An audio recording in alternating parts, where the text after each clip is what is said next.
Yo, what's going on, everybody? It is Straight Outta Boston, and today I'm back for episode number 14 of my Boston Bruins BGM series here on NHL 16. So I was scouring through the trade block looking really for defensemen that would be on the block, but I found a couple forwards that could be interesting options for the Bruins. I'll talk about them in a sec. Patrick Sharp is one, Dominic Moore was another, and then Joe Thornton's on the trade block as well from San Jose, as well as Yuri Laterra in St. Louis. So there's a couple decent forwards. I really didn't find any good top four defensemen, so I probably won't be able to find any on the trade block. I'll probably just, once we get closer to the deadline, I'll probably look at some of the teams that look like they're not going to make the playoffs and try to find defensemen on one-year contracts or guys I think they might just sell off.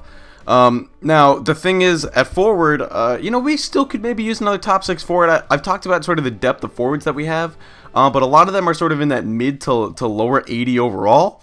We have a lot of 84s and 85s, but we only have, I think, 3 guys over an 86. So at least in our forward core. So we could use another bona fide top 6 forward like a Patrick Sharp, I think. But I think the cap space might not work itself out, and we've been averaging 2.9 goals a game. So I'm not really too worried about it. I just think maybe if we get to the point where it's the deadline and we have extra cap space and we're just really feeling like going all in, maybe that's the kind of move we could make. And I highlighted Dominic Moore as well.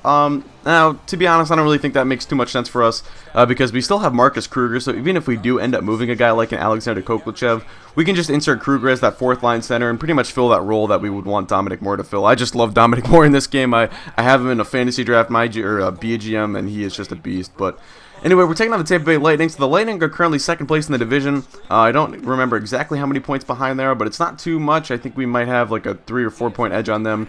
And the goaltending matchup is going to be Andrei Vasilevsky against Tuukka Rask.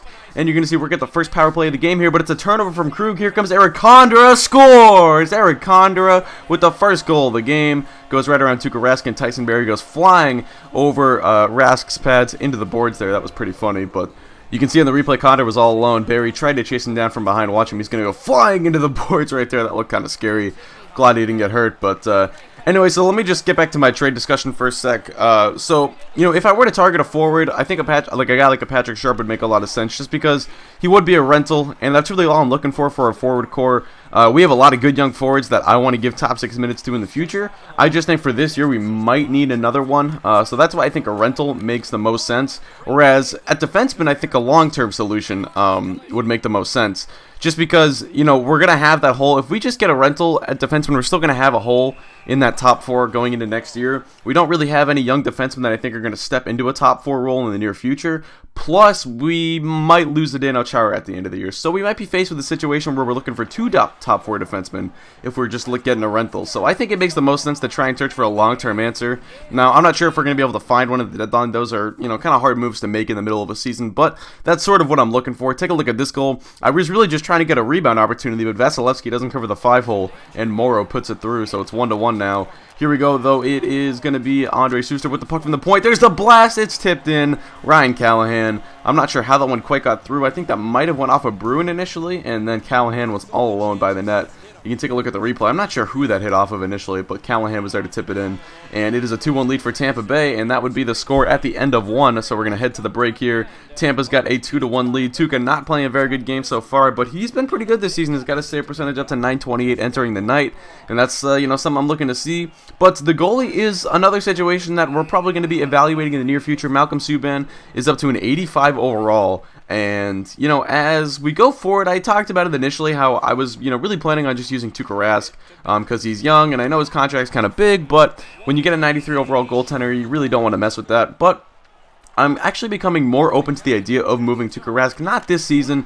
It would be something I would do in the offseason. I just sort of want to bring it up now so that I don't, completely get you guys off guard with it later in the year. But, I'm not planning on doing anything quite yet. It's just sort of something I'm thinking about. As you can see, Callahan makes it 3-1 there. He's got a second of the night on the one-timer from the slot right there. But anyway, like I said, so I just think, if Subban does emerge and, become an upper 80s goaltender, and he's still making an entry-level contract, or, he's only on that second contract and he's only making, maybe $3-4 million a year, I'm going to go with the better value play, and that would be Subban. So we'll see how that goes. I just want to bring it up right now. Austin Matthews is going to make it 3-2. Check out the sick hands right there to get that goal. That is pretty impressive, I thought. So it's a 1-goal game now. Late in the second, here comes Kevin Hayes with the puck. He's going to ring the post with that wrister. That was close, almost tied the game up there, but here comes Tampa Bay. Palat tries to go in front, and it goes in off of Andrew Ferentz. Andre Palat with one of the luckier goals you will ever see. Take a look at the replay. He just tried to cross-crease this one, and it actually goes off of Ferentz, who bumps into Rask, and Rask, because of that, cannot make the stop, so it's 4-2. That one not even really Tuukka's fault, but still... I'd like to not allow 4 goals a game, to be honest. But either way, here's Pastrnak with the puck. Tries to go in the backhand. He shoots it around the boards. Now Hayes retrieves it. And take a look at this sick pass to Spooner. And he buries home the one-timer. And it's a 1-goal game once again. But take a look at this replay. This was a filthy pass from Kevin Hayes. He's got the puck on his backhand. Brings it back over to his forehand. Basically behind the legs with his forehand, and finds Spooner for the goal. So it's a 1-goal game once again, and we are headed to the second break here. A 4-3 lead for Tampa Bay, but Boston closing in, and they're certainly still in this one. So we've got a good third period of hockey ahead of us. Here we go now early in the third. It's going to be Tampa Bay bringing the puck up the ice. Good glove save by Tuukka. I believe that was on Steven Stamkos. And here we go. Here's Krejci with the puck looking for Matthews, coming to the front, and then a backhand. Tried to get it around Vasilevsky, but couldn't quite do it. Now here's Seth Griffith with the puck, goes to the backhand, circles it back around, fires, and rings the net right there. I don't know if he quite got the post, but he hit the net with a shot. And then Kevin Hayes is going to have his stick broken here, so that will be a penalty on, I believe this is number 22. I don't know who that is. Is that JT Brown, I want to say, maybe for Tampa Bay? I don't quite remember, but that'd be a slashing penalty anyway. Nothing would come of it. Our power play was really horrible all night long, so we didn't get many opportunities. Really, our offense did not play well tonight. I mean, at least in the beginning, we didn't have a lot of high scoring opportunity, or, high, I don't even know what the word would be, but either way, here we go. He finally gets something on the power play. Krug fires it to the front of the net. Griffith with a tip, and that was a soft goal led in by Vasilevsky. So that will tie up the game. Hedman comes out of the box, and you can take a look at the replay. Krug just sort of fires this one on net. Griffith gets a stick on it, and Vasilevsky should have had that save. But ensuing face-off, one back to Paul Martin, up to Ryan Callahan, bringing it up along the boards. He gets nailed. Back to Martin. Slap shot, score! That was Tyler Johnson, and Tampa retakes the lead with 6.5 to play here in the third. Take a look at the replay. Johnson gets it, fires, and does not miss. Another goal, or another shot that you'd like to see Tuukka make a save on.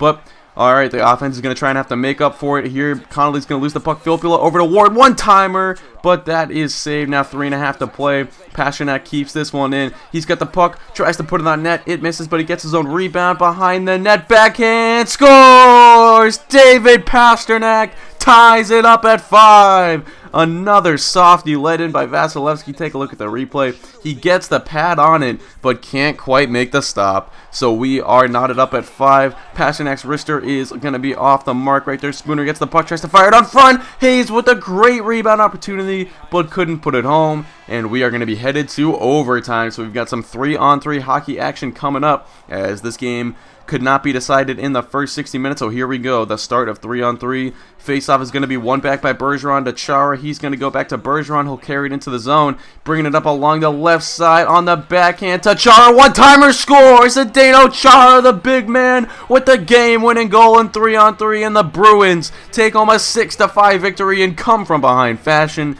And we remain undefeated in YouTube videos for this season. So that is pretty cool stuff right there. That was a very dramatic game. I would honestly say a game that I probably didn't deserve to win. I mean, I know Rask didn't play very well, but I really didn't get a lot of scoring opportunities that game. Vasilevsky let in a few really soft goals. I mean, I don't think I should have scored 6 goals that game. I don't think I had 6 good scoring opportunities all night, but either way, I'm going to take it. I can't complain. Sometimes you just got to get some puck luck. So anyway, that is going to do it. Hope you guys enjoy. Thanks for watching, and I'm out. Peace.